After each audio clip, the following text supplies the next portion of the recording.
Okay, so here at MWC, obviously the theme is AI and Agentic AI in particular.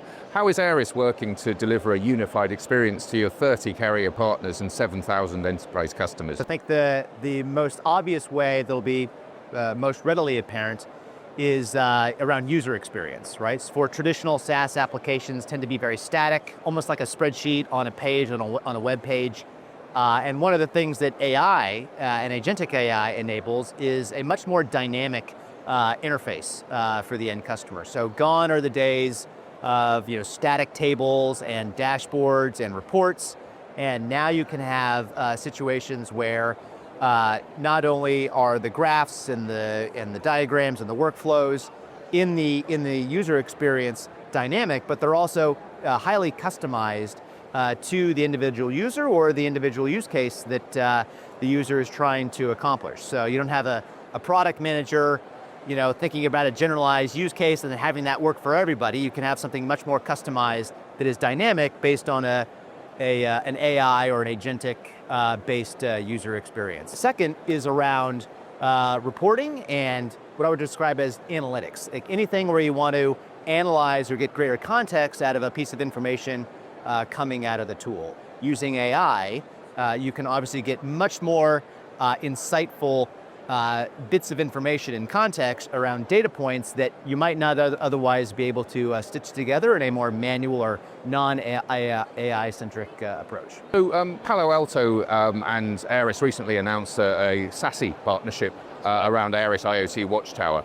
Could you talk me through what that brings to the market and how that adds value for your customers? Absolutely. So first of all, SASE is one of the largest and fastest growing markets in network security. It's becoming the de facto standard for things like zero trust network access in the corporate enterprise.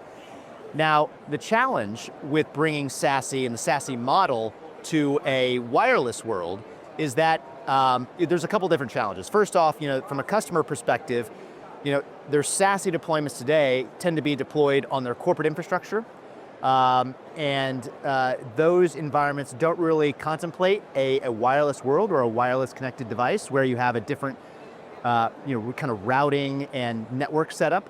The second is, a lot of the traditional SASE vendors, the way they operate is they tend to act as a proxy in between the application and the user or the device. And in a wireless world, obviously there's a carrier in between there as well. And so that creates a challenge for a lot of the traditional SASE vendors in terms of enabling their proxy services. And the third is really on the carrier side.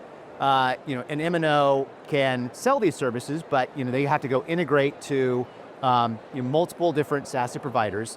And then of course they have to support, for the enterprise, multiple different regions where maybe they don't have coverage. And so what Aeris does is we essentially come in and can sit between the traditional MNO and the SASE vendor like Palo Alto and provide essentially the shim between connecting that cellular network or that wireless network to in this case, the Palo Alto Networks Prisma Cloud, which is where all their SASE services are enabled. We can do that without requiring any integration work on the MNO side and without very little work on the Palo Alto side, and give a enterprise customer a seamless experience. So if they have Prisma for their traditional wired assets, now they can have the same Prisma instance for all their wireless assets as well. So final question, Aeris obviously has been harnessing the power of AI to improve observability for enterprise customers.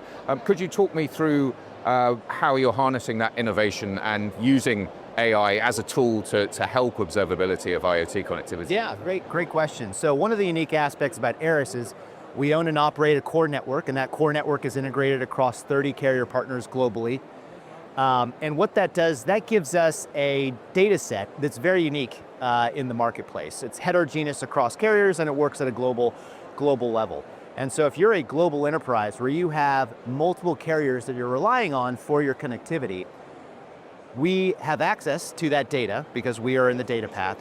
And using AI, as we talked about in one of the previous questions, we can now better extract the information across all those normally siloed data sets. They're normally clustered or locked into a particular MNO. Because we work across MNOs, we're kind of that mediation across multiple MNOs, we can then use AI to extract those insights and provide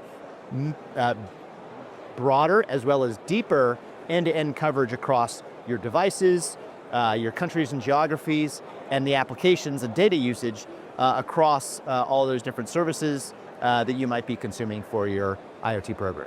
Great, thanks very much. It's been really good talking to you. Likewise.